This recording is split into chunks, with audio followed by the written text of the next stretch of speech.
Russia claims to have moved nuclear-capable missile system into Belarus.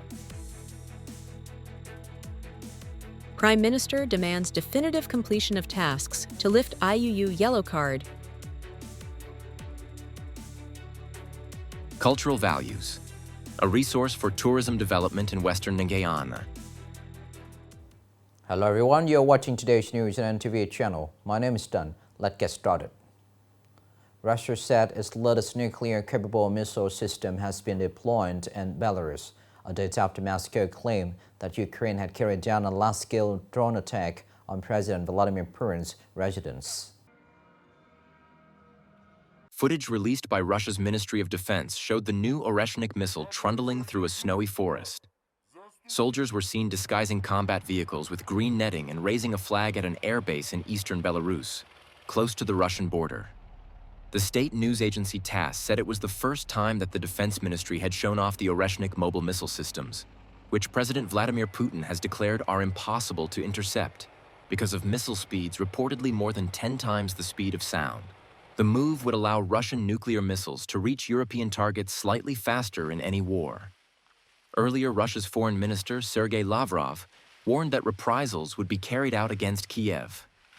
A warning has been issued after he said was an attack on Sunday night involving 91 Ukrainian drones on the Russia's president's palace in the Novgorod region.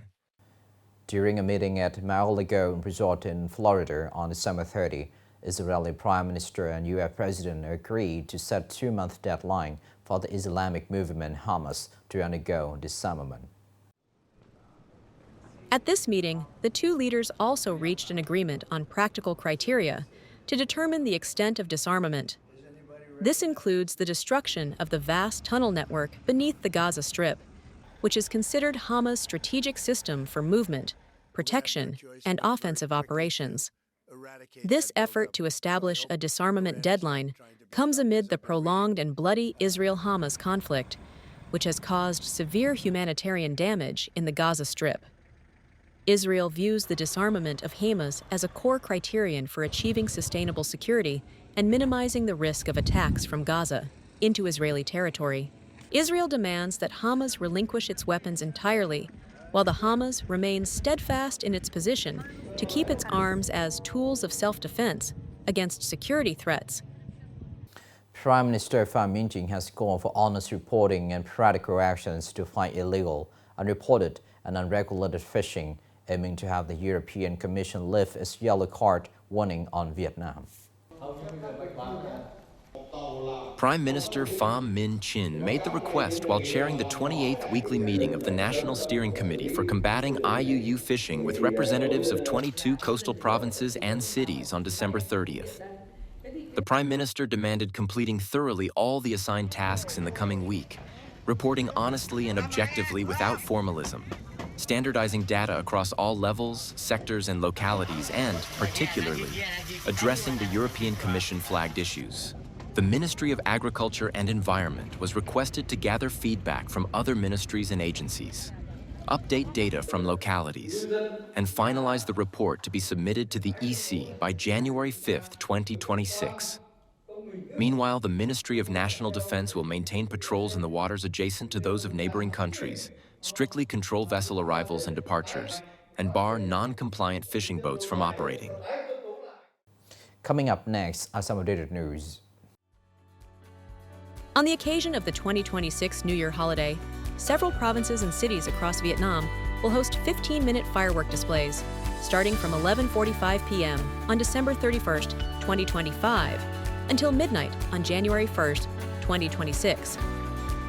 Simultaneously, localities such as Hanoi, Ho Chi Minh City, Nghệ An, Quang Ninh, Gia Lai, and Can Hoa will organize various cultural events and New Year countdown festivals.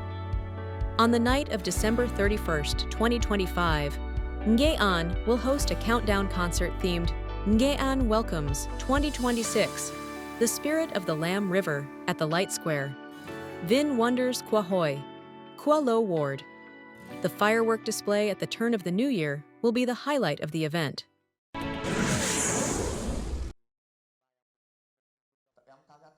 On the evening of December 30th, The gala program Những, An Sports Glory was held at Studio S1 of the Những An newspaper and radio, television.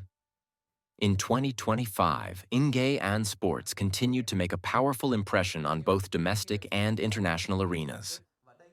Many athletes achieved high rankings at the 33rd SEA Games, as well as various Asian and World Championships. During the program, prominent Những An athletes of 2025 and the 33rd SEA Games were introduced for exchange and honors. The key highlight of the gala was the awarding of certificates of merit to honor the most outstanding athletes of Những An sports in 2025.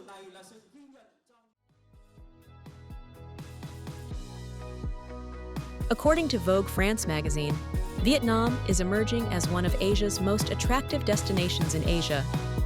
After a prolonged period affected by the COVID-19 pandemic, Vietnam has increasingly reopened to international travelers, offering diverse experiences. According to Vogue, with its unique combination of heritage, nature, modern urban life, and an increasingly well-developed tourism infrastructure, Vietnam is considered as one of the top destinations for 2026, meeting the growing demand among international travelers for distinctive, sustainable, and culturally rich experiences.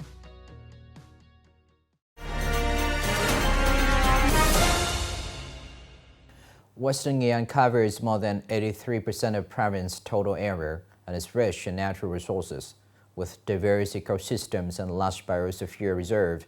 In addition, the region is home to many ethnic minority groups.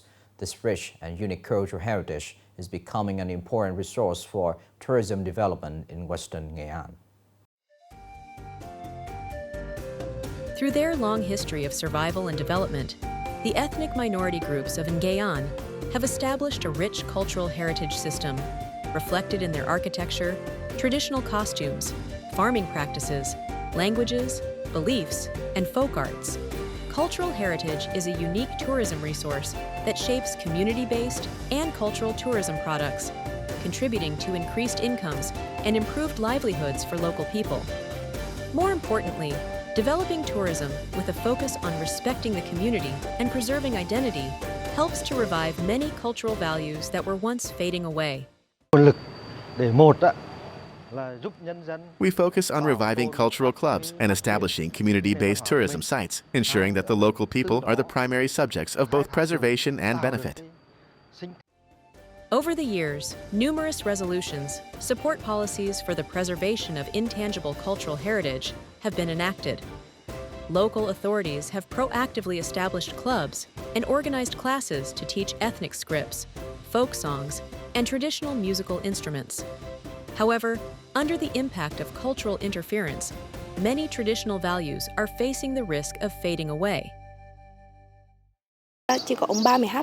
People in my generation can hardly sing our folk songs anymore. We mostly communicate in Vietnamese and rarely use the Thai language, so we can no longer speak our own native tongue.